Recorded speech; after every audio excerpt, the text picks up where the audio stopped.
Good morning Sanket. Good morning sir. हा, आज आपण हॅव, हॅज आणि हॅड, हॅव, हॅज आणि हॅड या तीन प्रकारची मराठीतील वाक्य मी तुला विचारणार आहे, बरोबर? ती वाक्य तू इंग्रजीमध्ये बनवणार आहे. Can you translate this sentence into English? Yes.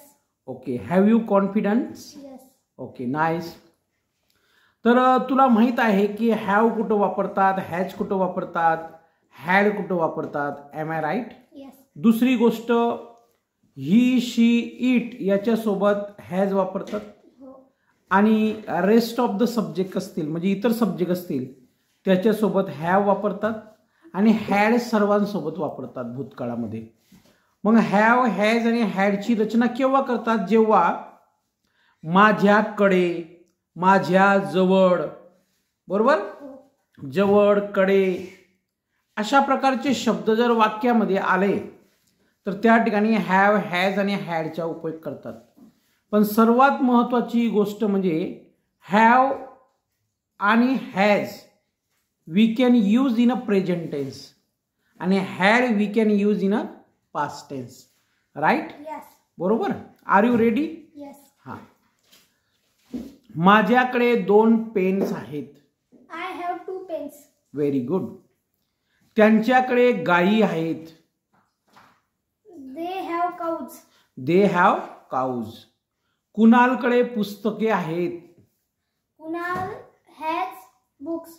Very good. Kunal has a books. हा. माझ्याकडे वह्या होत्या. होत्या. I had a notebooks. I had a notebook किंवा होत्या. I had notebooks. ओके. हा. माझ्याकडे कार आहे. I have car. माझ्याकडे कार होती. I had a car. I had a car. Okay. माझ्या आईकडे नवीन कपडे होते. My mother has new clothes. नवे कपडे होते. My mother had new clothes. Very good. My mother had new cloth. Okay. हा. सुरेश जवळ खुर्ची आहे. Suresh has a chair. Okay. Suresh has a chair. श्रीरंगकडे मोबाईल होता. Shrirang had a mobile. Very good. Shrirang had a mobile. Right. Very good. माझ्याकडे नवीन पुस्तके आहेत. I have new books. I have new books. हा. संतोषकडे टीव्ही आहे. Santosh has new TV. Santosh has a new TV. Okay. आमच्याकडे बंगला आहे. We have bungalow. We have bungalow. Very good. माझ्याजवळ सुंदर शाळा आहे. I have beautiful school. Very good. I have beautiful school. म्हणजे by this way we can make thousands of sentence by using have, has and had. बरोबर. Have, has आणि हॅडचा उपयोग करून आपण अशा प्रकारची हजारो वाक्य बनवू शकतो आणि already you have made these kinds of sentences. त्या प्रकारची वाक्य तू बनवलेली आहेत. म्हणजे you have confidence to speak in English.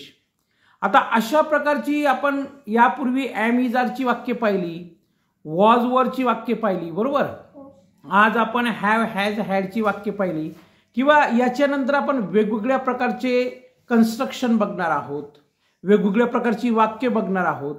तर या सगळ्या वाक्यांचा आपल्याला काला करायचा आहे. काला म्हणजे खिचडी करायची आहे आणि काला आणि खिचडी केल्यानंतर आपल्या दैनंदिन व्यवहारामध्ये आपल्याला स्पोकन इंग्लिशच्या संदर्भात म्हणजे इंग्रजी या वाक्यांच्या मदतीने कशी बोलता येईल, राईट, त्या पद्धतीने प्रयत्न करायचे आहे. अजून काही वाक्य मी विचारतो तुला. तिच्याकडे भावली होती. She had a doll. हा. सुनीताकडे मोबाईल होता. Sunita had mobile. Sunita had a mobile. हा. मनोजकडे इयरफोन आहे. Manoj has earphone. Manoj has earphone. Very good. त्यांच्याकडे काही पुस्तके आहेत. They have some books. Very good. They have some books. Don't to be shy. लाजू नको. You are a very good student and you are able to speak in English. तू इंग्रजीत बोलू शकतो. Even you have ability to make such kind of sentences. वेगवेगळ्या प्रकारची वाक्य तू बनवू शकतोस. ओके. तर सो फॉर म्हणजे thank you for today's interview and welcome.